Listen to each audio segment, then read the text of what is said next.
చూస్తున్నాం ఉదయం 8 గంటల నుంచి పోస్టల్ బ్యాలెట్ ఓపెన్ చేసిన దగ్గర నుంచి కూడా స్పష్టమైన ఆధిక్యంలో పొత్తు పార్టీ దూసుకుపోతుందన్నది మనకు వస్తున్న ప్రస్తుత రిజల్ట్స్. ప్రస్తుతం టీడీపీ 41 స్థానాల్లో లీడ్గా ఉండగా జనసేన పార్టీ 5 స్థానాల్లో లీడ్గా ఉంది.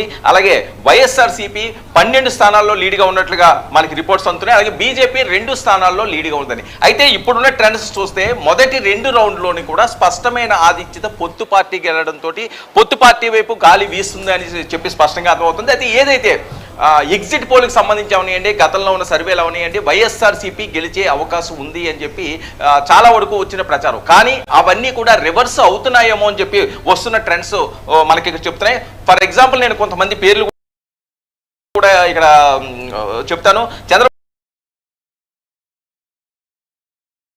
నాయుడు గారు లీడ్లో ఉన్నారు. అలాగే పురంధేశ్వరి కూడా ముందంజలో ఉన్నారు.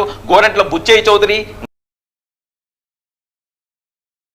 నారాయణ, పవన్ కళ్యాణ్ కూడా ముందంజలో ఉన్నారు. అలాగే పులవర్తి రామాంజనేయులు, ఆదిరెడ్డి శ్రీనివాస్ రాజమండ్రి నుంచి, అలాగే నంద్యాల లోక్సభ బైరెడ్డి శబరి, అలాగే ఒంగోలు నుంచి దామచర్ల జనార్దన్ లీడ్లో ఉన్నారు. కేసినేని చిన్ని కూడా విజయవాడ నుంచి లోక్సభ ఆధిక్యంలో ఉన్నారు. అలాగే పలాసలో శిరీష ముందంజలో ఉన్నారు. రోజా నగరంలో వెనుకంజలో ఉన్నారు. ముమ్మిడివరం నుంచి బుచ్చిరాజు ఆధిక్యంలో ఉన్నారు. అలాగే కొవ్వూరు నుంచి వేమిరెడ్డి ప్రశాంత్ రెడ్డి ఆధిక్యంలో ఉన్నారు. గజపతి నగరం బొత్స అప్పల నరసయ్య కూడా వెనుకంజలో ఉన్నారంటే విజయనగరంలో ట్రెండ్స్ చూస్తే స్పష్టంగా పొత్తు పార్టీ వైపే ఈసారి ఓటర్లు మొగ్గు చూపించారని అనిపించుకోవచ్చు. ఎందుకంటే విజయనగరంలో గతంలో చూసారు, 2019లో స్వీప్ చేశారు బొత్స కంచుకోట. అలాంటి బొత్స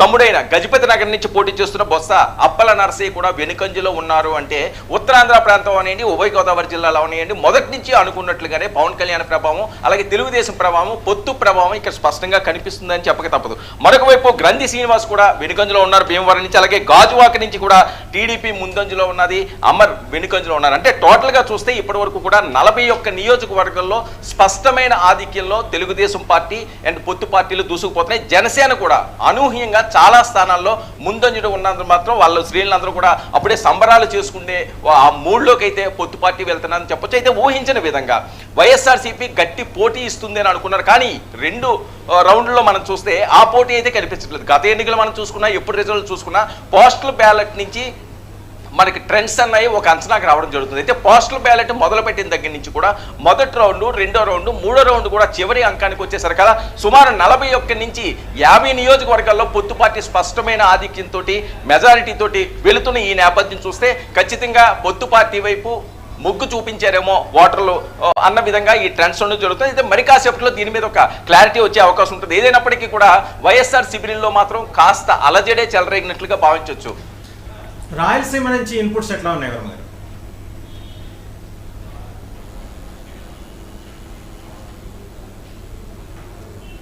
రాయలసీమ నుంచి ఇన్పుట్స్ ఎట్లా ఉన్నాయి అంటే ప్రధానంగా రాయలసీమ అంశం చూసుకుంటూ ఉంటే ఖచ్చితంగా వైఎస్ఆర్సీపీకి రాయలసీమ ప్రాంతంలో ఆధిక్యత వచ్చే అవకాశం ఉంటుంది. కానీ అనుకున్నంత ఆధిక్యత సాధించలేని పరిస్థితి ఉంటుంది. ఉత్తరాంధ్ర ప్రాంతంలో విజయనగరం, శ్రీకాకుళం, విశాఖపట్నం, తూర్పుగోదావరి, వెస్ట్ గోదావరి, కృష్ణా, గుంటూరు ఇక్కడన్నీ కూడా ట్రెండ్స్ అన్ని కూడా పొత్తు పార్టీ వైపు ఉన్న నేపథ్యంలో రాయలసీమలో ఎన్ని సీట్లు వచ్చినప్పటికీ కూడా దీన్ని బీట్ చేసే విధంగా ఉండదని చెప్పి అంచనాలు వస్తున్నాయి. విశ్లేషకులు కూడా ఆ రకంగానే మాట్లాడే పరిస్థితి. మరొక విషయాన్ని కూడా ఇక్కడ మనం స్పష్టంగా అబ్జర్వ్ చేయాల్సిన అవసరం ఉంది. నెల్లూరు ప్రాంతంలో నెల్లూరు కూడా ఈసారి వైఎస్ఆర్సీపీకి వస్తుందని చెప్పి భావించడం జరిగింది. కానీ నెల్లూరులో కూడా మనం ఒకసారి చూడొచ్చు. ఒక పక్క నారాయణ గారు అవనియండి, లేకపోతే బాలినేని వెనుకంజలో ఉండడం, నారాయణ గారు ముందంజలో ఉండడం.